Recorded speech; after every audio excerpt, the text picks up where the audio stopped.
Новото место кое го нарековме дом и како Мони и Марко ја спасија шумата. Се двете нови дела на Надица Митевска, мојата денешна соговорничка и оделенска наставничка во Основното училиште Војдан Чернодрински во Скопје.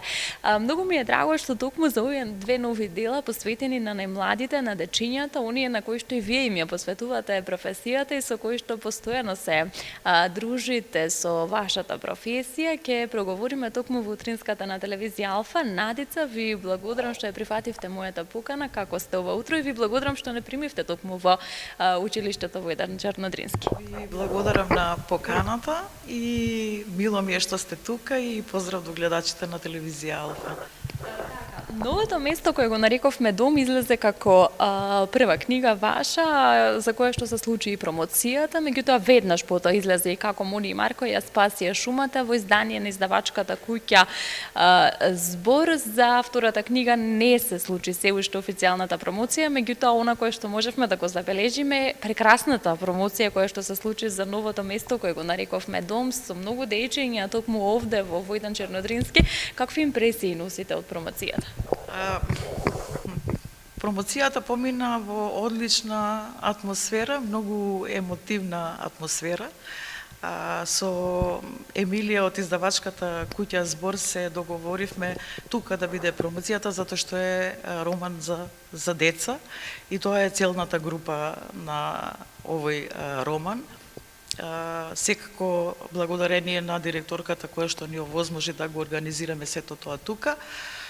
Имаше многу посетители, многу гости, многу наши соработници, генерацијски наназад родители и дечиња кои што поминале низ моите раце и нешто што долго време ќе се памети. Многу емоции на промоцијата.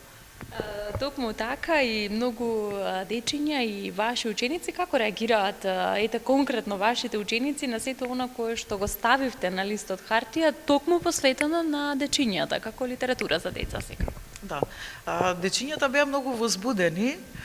Тие знаат дека за време на часовите на македонски јазик ние составуваме многу приказни и малку им беше необично дека наставничката Наден напишала книга која што тие може да ја читаат и многу беа возбудени да ја земат во раце, да ги видат сликите, да видат за што се зборува, да прочитаат, па некои почнаа да читаат, па разговараве што им се допаѓа, дали имале такви слични некои ситуации во животот. Така да беа изненадени, воодушевени дека имаат книга од нивната учителка.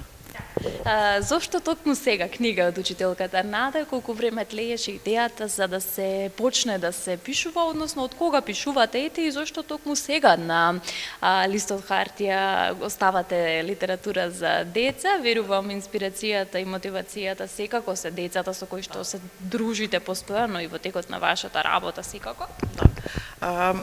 Идејата првично започна со моето доселување тука во Скопје, со моето потесно семејство, далечната 98 година. Се доселивме тука од градот Тетово и некако сите тие предизвици што ги носи доселувањето во ново место, сакав да ги преточам во приказни кои што ќе бидат прилагодливи за децата. Да видат што значи доселување во ново место, кои се тие предизвици, дека е лесно, не е лесно, меѓутоа постои начин и треба да се има желба за да се адаптирате на тоа ново место. Колку е потребна литература за деца, односно ете конкретно за романот Новото место кое го нарековме дом, како очекувате да ја прифатат дечињата, колку ќе биде читлив романот секако и ете можеби колку не достига кај нас ваква литература за деца, знаејќи дека во прво лице постојано сте во контакт со децата, го работите тоа и на часовите по македонски јазик, колку се заинтересирани децата за ваква литература наменета токму за нив? Да. Јас сум долги години оделенски наставник, повеќе од 21 година и некако и тоа ми беше мотив да го напишам овој роман. Пишувањето траеше долго, затоа што нели од приватни причини и работни обврски така се случи да не можев да го завршам веднаш. Меѓутоа, за да се напише роман за деца, треба да се внимава многу на речникот, односно стилот на пишувањето, за децата да биде читливо, да биде разбирливо, да биде прифатливо, да може да го прочитаат. Целта ми беше не романот да се прочита механички, без да се запомни, без да се разбере тоа што се прочитало и потоа да може да се репродуцира. А ликовите, односно семејството за кое што се зборува во овој роман, токму се мајка, татко и две дечиња, и како тие го прифата тоа ново доселување во новото место, меѓутоа мора и самиот стил на пишување да биде да одговара на дечињата, и овој роман да речеме повеќе одговара на ученици од второ, трето, па и четврто деление, да можат да го прочитаат, да го разберат, да го репродуцираат и секако на крај од секој расказ, од секоја случка во романот да извлечат некаква поука или да научат нешто од случките. Кои се најважните пораки кои што се провлекуваат во вашите две книги, пораки кои што треба да останат запаметени и дечињата да ги следат во текот на нивниот развој секако? Првата порака е да не се плашат доколку во животот не знаете што ве очекува, да не се плашат доколку отиднат на некое друго место, да го сменат местото на живење. Понатаму тоа може да се поврзи со менување на училиште, со менување на работно место, дека е предизвик, меѓутоа треба да собереме сила и храброст како да го надминеме сето тоа. Тука ќе најдат да речеме модели или примери на тоа како да се најдат другарчиња нови, како да се стекне доверба кај нив, како родителите на работното место ќе се покажат колку се достојни за тоа работно место. Потоа, она што велиме ние дека соседите ни се дел од семејство, тие се првите што излегуваат доколку ни е некаква помош потребна, колку ќе се зближат со соседите, каков однос ќе создаде со соседите. Сите тие работи од секојдневниот живот се представени во романот преку расказите, меѓутоа на ниво на децата да можат да го разберат. Верувам дека тоа се прашањата кои што се провлекуваат и низ овие две ваши први книги. Секако веќе ми го начнавте и одговорот на тоа дека пишувањето за деца треба да биде навистина малку поодговорно кога се работи за најмладите. Соработувате со издавачката куќа Збор, значи ли тоа дека во иднина ќе очекуваме и нешто друго, или веќе кога се скрши мразот можеме да очекуваме и следно дело и не само за деца, можеби и нешто друго тлее или има во фиока? Вака сега, овие два романа се сосема различни.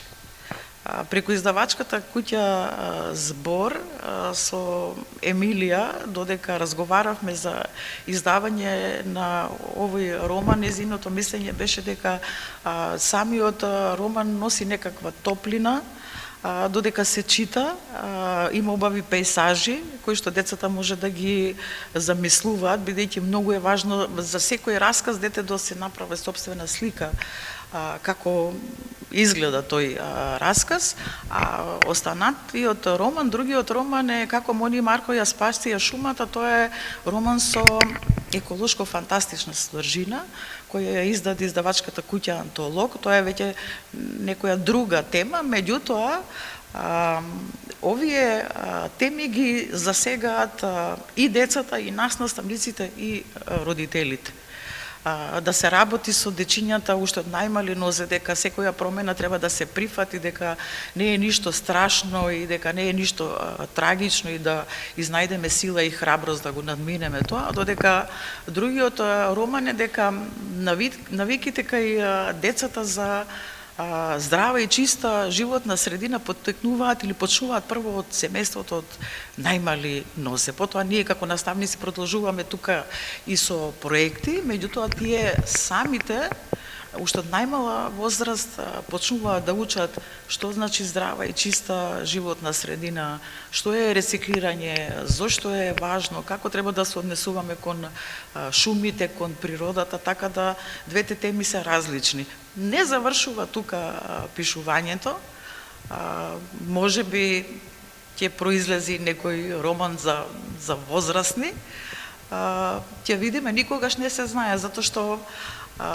овие романи беа почнати многу одамна и беа пишувани со паузи, некогаш немав сила да продолжам, се случуваат и такви работи во животот, меѓутоа никогаш не се откажав и никогаш не е доцна да се напише нешто.